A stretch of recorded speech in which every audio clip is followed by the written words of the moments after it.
Nedumkandam Swaruma palliative society നടപ്പിലാക്കുന്ന ജീവധാര പദ്ധതിക്ക് തുടക്കമായി. സമൂഹത്തിലെ ഏറ്റവും വിഷമതകൾ അനുഭവിക്കുന്ന ഡയാലിസിസ് രോഗികളെ സഹായിക്കുന്നതിനായാണ് ജീവധാര പദ്ധതി നടപ്പിലാക്കുന്നത്. രോഗികൾക്ക് ഒരു ഡയാലിസിസിന് 750 രൂപ വീതം നൽകുന്നതാണ് പദ്ധതി. സ്ഥിരമായി നടത്തുന്ന ഡയാലിസിസിന്റെ ഭാരിച്ച ചെലവ് താങ്ങുന്നതിന് സാധിക്കാതെ വിഷമിക്കുന്നവരാണ് മിക്ക ഡയാലിസിസ് രോഗികളും കുടുംബങ്ങളും. ഇങ്ങനെയുള്ളവർക്ക് കൈത്താങ് എന്ന നിലയിലാണ് പദ്ധതി ഒരുക്കിയിട്ടുള്ളത്. ഏകദേശം 15 ലക്ഷത്തോളം രൂപയുടെ സഹായങ്ങളാണ് ഇതുവഴി നൽകാൻ സൊസൈറ്റി തീരുമാനിച്ചിട്ടുള്ളത്. സ്വരുമയുടെ പ്രവർത്തകർ ഡയാലിസിസ് രോഗികളുടെ വീടുകളിലെത്തി സാഹചര്യം മനസ്സിലാക്കിയ ശേഷമാണ് അർഹരായവരെ കണ്ടെത്തുന്നത്.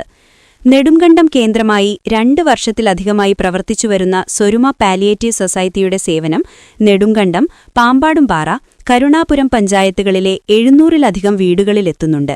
നിർധനരായ രോഗികൾ, പ്രായമായവർ, നിരാലംബർ എന്നിവരെ സംരക്ഷിക്കുന്ന സംഘടനയാണ് സ്വരുമ. ഇത്തരത്തിലുള്ളവരെ വീടുകളിലെത്തി മരുന്നുകളും മറ്റു ചികിത്സകളും നൽകുകയും വീൽചെയർ, വോക്കർ, സാനിറ്ററി ഉപകരണങ്ങൾ തുടങ്ങിയവ എത്തിച്ചു നൽകുകയും ചെയ്യുന്നുണ്ട്. കൂടാതെ മറ്റു വരുമാനമാർഗങ്ങളില്ലാതെ ഒറ്റയ്ക്ക് താമസിക്കുന്നവർക്ക് ഭക്ഷ്യക്കിറ്റുകളും ഇവർ എത്തിച്ചു നൽകും. മേഖലയിലെ സുമനസ്സുകളുടെ സഹായത്തോടെയാണ് സ്വരുമ പ്രവർത്തിക്കുന്നത്. സ്വരുമ ഓഫീസിൽ നടന്ന ചടങ്ങിൽ ജീവധാര പദ്ധതിയുടെ ഉദ്ഘാടനം നെടുങ്കണ്ടം ഗ്രാമപഞ്ചായത്ത് പ്രസിഡന്റ് ഷിഹാബ് ഈട്ടിക്കൽ നിർവഹിച്ചു. വലിയൊരു ദൗത്യം ഏറ്റെടുത്തുകൊണ്ടാണ് കഴിഞ്ഞ 3 വർഷക്കാലമായിട്ട് സ്വരുമ നാട്ടിൽ പ്രവർത്തിക്കുന്നത്. ഇവിടെ വലിയൊരു ദൗത്യമാണ് നമുക്ക് ജീവധാര എന്ന പേരിൽ നമ്മുടെ നാട്ടിൽ നിരവധി ആളുകളാണ് ഇന്ന് ഡയാലിസിസിന് വിധേയമായി നമ്മുടെ നാട്ടിലും അല്ലെങ്കിൽ മറ്റ് പ്രദേശങ്ങളിലേക്ക് നിരവധി 1000 രൂപ കണക്ക് രൂപ കയ്യിൽ നിന്ന് മുടക്കി വാഹനം വിളിച്ചു പോകേണ്ട അവസ്ഥയിലേക്ക് നമ്മൾ മുന്നോട്ട് പോയിക്കൊണ്ടിരിക്കുകയാണ്.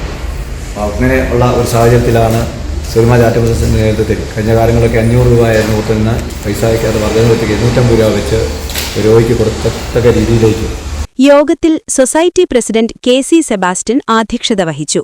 സെക്രട്ടറി ബിനു തോമസ്, രക്ഷാധികാരി VJ Joseph, executive secretary Skaria Njavallil, Nedumkandam lions greater president Anoop S. Chandran, rotary Kadamam city president doctor Sunil Devaprabha, Swaruma treasurer CK Bose തുടങ്ങിയവർ പ്രസംഗിച്ചു. City vision, Nedumkandam.